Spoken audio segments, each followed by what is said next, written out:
মিটি cartoon house.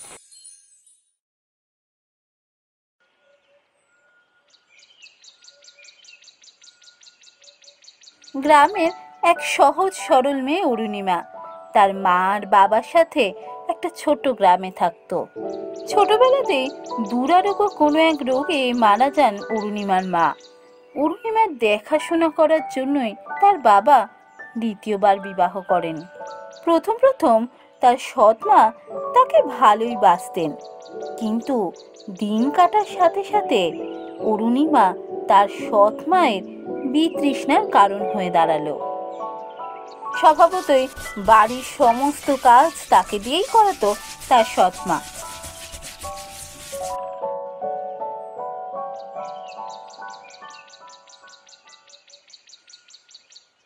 আরে রূপা, তুই কখন এলি রে? আয় আয়, বস বস, কতদিন পর এলি। হ্যাঁ রে, সেই 2 মাস আগে এসেছিলুম। এই 2 মাস বড্ড কাজের চাপ ছিল, তাই আসতে পারিনি। এই আজকে তাই এলাম, এবার কিছুদিন বেশি থাকবো। তা হ্যাঁ রে, সোনাইকেও তো নিয়ে আসবি, কটা দিন মাসির বাড়িতে ঘুরে যেত। আরে জানি জানি, ওকে তো প্রতিবারই আনি আমি, কিন্তু এবারে তো আনতে পারলাম না, ওর তো পরীক্ষা চলছে। সে কি রে, ওর পরীক্ষা চলছে? তাহলে এখন যে তুই এখানে চলে এলি, ওর দেখাশোনা কে করবে? কেন, শাশুড়ি মা তো আছেন। আমি বাবা এত কাজ করতে পারবো না, তাই শাশুড়ি মার ঘাড়ে দিয়ে চলে এসেছি। ও শাশুড়ি মাই দেখাশোনা করবেন। এখন আমি তোর বাড়িতে অন্তত 2 মাস আরাম করে কাটিয়ে যাব। বাবা, খুব ভালো। তা দিদির বাড়িতে বোন আসবে না তো আর কোথায় যাবে? হ্যাঁ রে দিদি, আমার কিছু জামা কাপড় রয়েছে, একটু কেচে দিতে হবে, একটু অরুণিমাকে বলে দে না। হ্যাঁ হ্যাঁ, এক্ষুনি ওকে ডেকে বলে দিচ্ছি। আগে বল, তুই কি খাবি? হ্যাঁ, যা খাবি। হ্যাঁ, জল খাবার তো করে আসিনি। সে কি রে, তুই এতক্ষণ না খেয়ে আছিস? দাঁড়া দাঁড়া, আমি ডাকি। অরুণিমা, এই অরুণিমা, বলি কোথায় গেলি? এক্ষুনি ভেতরে আয়। অরুণিমা, এই অরুণিমা, বলি কোথায় গেলি?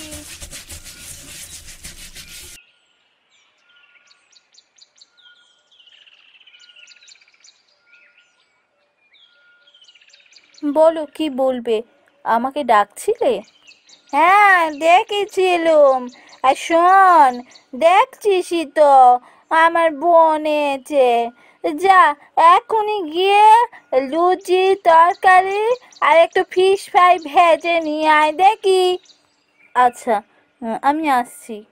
এই অরুণিমা, দেখিস আমার ব্যাগে না কটা জামা কাপড় আছে, ওগুলো আজকে কেচে মার দিয়ে একটু শুকিয়ে দিস তো।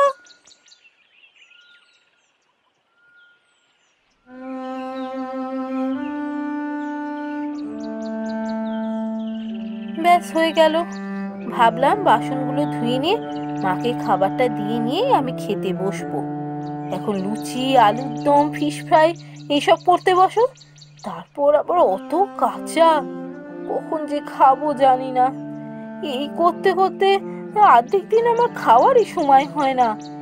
কি এত কাজ, তার মধ্যে বছরের মধ্যে অর্ধেক সময় মায়ের বোন এসে এখানে থাকে।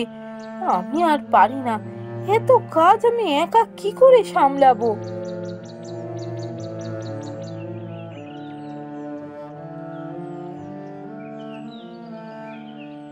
সত্যি দিদি, অরুণিমার হাতে রান্নাটা কিন্তু বড় ভালো। এই তোর বাড়িতে এসে অরুণিমার হাতে রান্না খেয়ে সারাদিন বসে থেকে বাড়ি যাওয়ার পর যেন আর রান্না করতে বা কাজ করতে আর ইচ্ছাই করে না, মনে হয় আবার তোর কাছেই চলে আসি।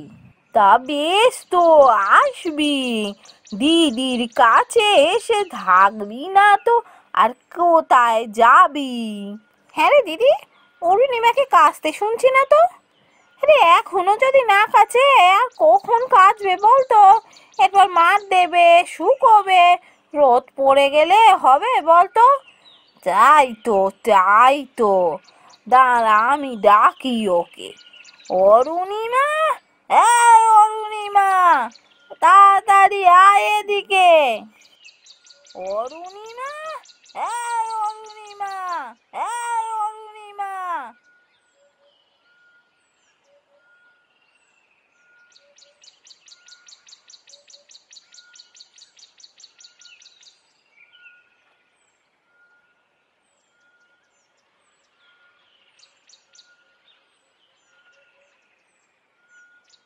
আমাকে ডাকছিলে?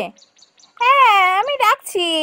হ্যাঁ রে, তোকে যে বললাম জামা কাপড়গুলো একটু কেচে দিতে, তা জামা কাপড় কাচতে শুনছি না তো। আমি এখন একটু খেতে বসেছি, তাই হয়নি। খেয়ে নিয়ে আমি কেচে দিচ্ছি। সে কি, তুই এখন খাবি তারপর কাচবি? হ্যাঁ রে, কেচে মার দিবি, দিয়ে তারপর শুকোবি। রোদ পড়ে গেলে জামা কাপড়গুলো শুকোবে কি করে বলতো? না না, তুই আগে কেচে দে না। খাওয়া দাওয়াটা তো পরে করলেও চলবে নাকি? এই অরুণিমা, তুই কি রে? বোনটা এসেছে সবে, কটা মাত্র দিন থাকবে, কটা জামা কেচে দিতে বলেছে, তা তুই সেটাও করতে পারছিস না? এখন খেতে বসেছিস? যা, আগে গিয়ে জামা কাপড় কাচ, পরে খাবি। শিগগিরই যা।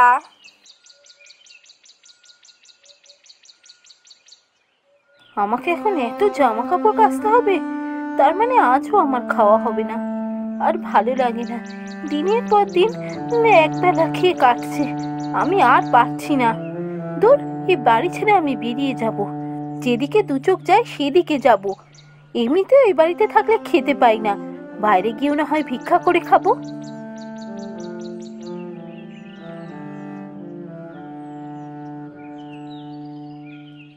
পূর্ণিমা দুঃখে কষ্টে ঘর ছেড়ে পথে নামলো। এই গ্রাম ছেড়ে অনেক দূরে কোথাও চলে যাব, যাতে মা বাবা আমাকে খুঁজেও না পায়। কিন্তু কোথায় যাব? দেখি, যেদিকে দু চোখ যায় সেদিকেই যাব। কিন্তু সন্ধ্যের আগে আমাকে একটা থাকার জায়গা খুঁজে বার করতে হবে, না হলে সূর্য ডুবলে আমি যাব কোথায়?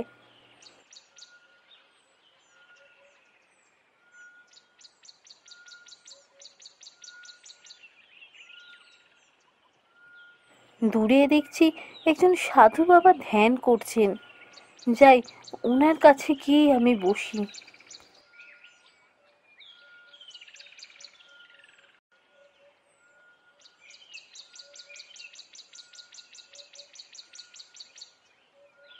আরে, একটা পিঁপড়ে সাধু বাবার গায়ে উঠতে যাচ্ছে। সাধু বাবার গায়ে উঠে নিশ্চয়ই কামড়ে দেবে। পিঁপড়েটাকে সরিয়ে নি।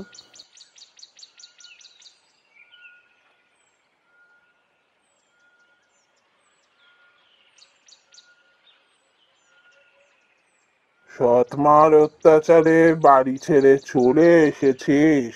হ্যাঁ বাবা, আমি আর পারছি না। এত কাজ সারাটা দিন ধরে করতে হয়, খাওয়ারও সময় পাই না। পালিয়ে যাবি? পালিয়ে গিয়ে সমস্যার সমাধান হবে? তা জানি না, তবে আমি অনেক দূরে কোথাও চলে যেতে চাই। আমি একটু শান্তিতে থাকতে চাই। শান্তি? শান্তিতেই থাকতে পারবি? তুই বাড়ি ফিরে যা। আমি তোকে বলছি, তোর সৎমা তোর ওপর আর কোনো অত্যাচার করতে পারবে না। সাধু বাবা বললেন বলে আমি শুধু বাড়ি ফিরে যাচ্ছি, না হলে আমি কোনো দিনও ফিরতাম না। ফেরার কোনো ইচ্ছেও ছিল না আমার। জানি না বাড়ি গিয়ে যে কি হবে। সকালে জামা কাপড় না কেচেই বেরিয়ে এসেছিলাম।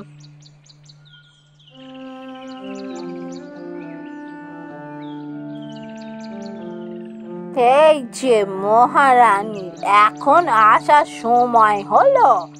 সকালে জামা কাপড় কাচলি না, রান্না বান্না সারিসনি, কোথায় গিয়েছিলি তুই? আমি সইয়ের বাড়ি গেছিলাম। আসলে ও খুব অসুস্থ হয়ে পড়েছে, হঠাৎ খবর এলো তো, তাই আমি দৌড়ে ওর কাছে চলে গিয়েছিলাম। কে? তুই সইয়ের বাড়ি গেছিস? আমার বোনের জামা কাপড় কিছু না কেচে, রান্না বান্না না করে? যা যা, এখনই গিয়ে তুই রান্না চাপা, আজ তোর খাওয়া বন্ধ, এই আমি বলে দিলুম।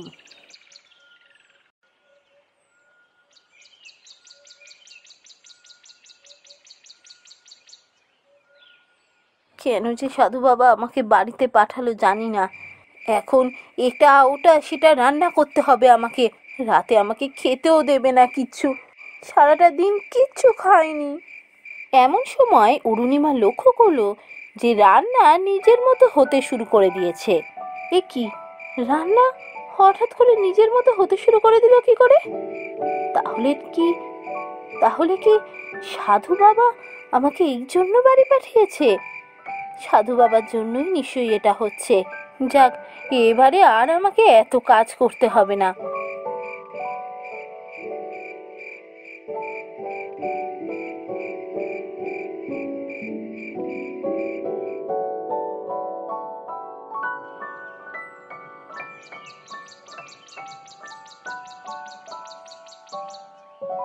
অরুণিমা শোন, আজকে ওই জামা কাপড় সব কটা কেচে মার দিয়ে শুকিয়ে তুলে ভাঁজ করে রেখে দিবি, বলে দিলাম, এর অন্যথা যেন না হয়।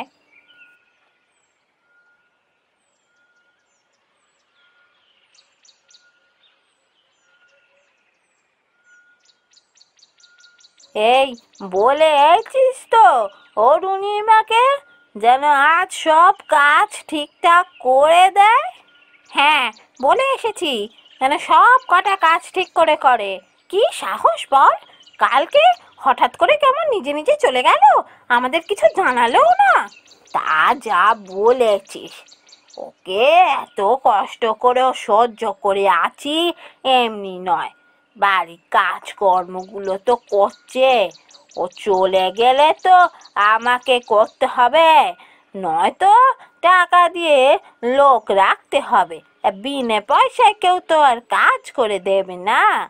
তা অবশ্য তুই ঠিকই বলেছিস, ঘরে সব কাজ করে দেয়, যা ইচ্ছে হয় খেতে তাই বানিয়ে দেয়। ওই তো জামা কাপড়গুলো কাচছে শুনতে পাচ্ছি, বাসন মাজছে, এত কাজ সব তো করছে, কিন্তু একসাথে জামা কাপড় কাচা বাসন মাজা আওয়াজ আসে কি করে? ও একসাথে দুটো কাজ কি করে করছে? আরে হ্যাঁ, তাই তো, এটা তো খেয়াল করিনি। চ চ গিয়ে একবার দেখি।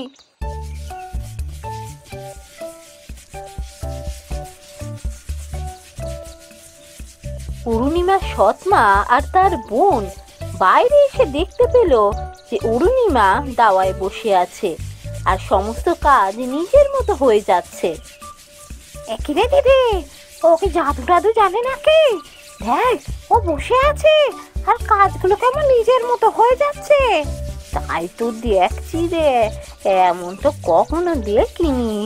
ওরিয়া বাবা, এ সত্যি কোথাও থেকে জাদু শিখেছে। দাঁড়া দাঁড়া, ও কি ডাকি, ও কি করে জাদু শিখলো আমি জানতে হবে। না না, ওকে কিছু বলিস না, এক্ষুনি যদি জাদু করে আমাদের কিছু করে দেয়, ওকে রাগানোটা ঠিক হবে না। দরকার নেই, তুই এক কাজ কর, চ ভেতরে চ, ওকে জানানোরই দরকার নেই, এসব আমরা দেখেছি। তুই এটা একেবারে ঠিক বলেছিস, সত্যি তো রেগে মেগে যদি জাদু করে আমাদের কোনো ক্ষতি করে তখন কি হবে?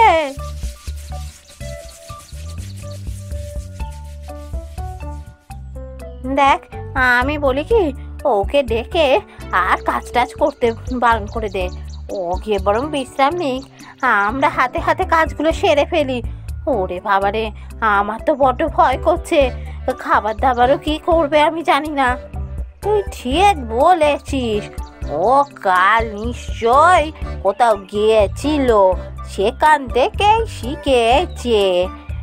হ্যাঁ হ্যাঁ, ওকে ঘরে পাঠিয়ে দিই, আমরাই সব কাজ সেরে নেব।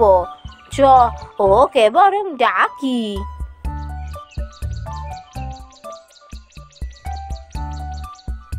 আমাকে ডাকছো মা? হ্যাঁ, ডাকছিলাম তো।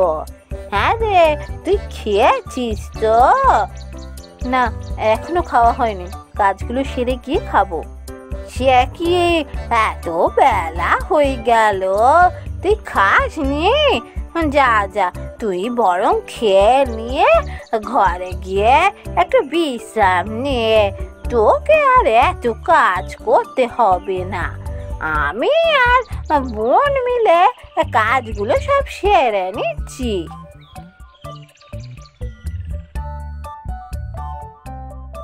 বুঝেছি, সাধু বাবার জাদুতে এরা ভয় পেয়েছে। যাক, আমি এবার নিজের বাড়িতেই শান্তিতে বাঁচতে পারবো।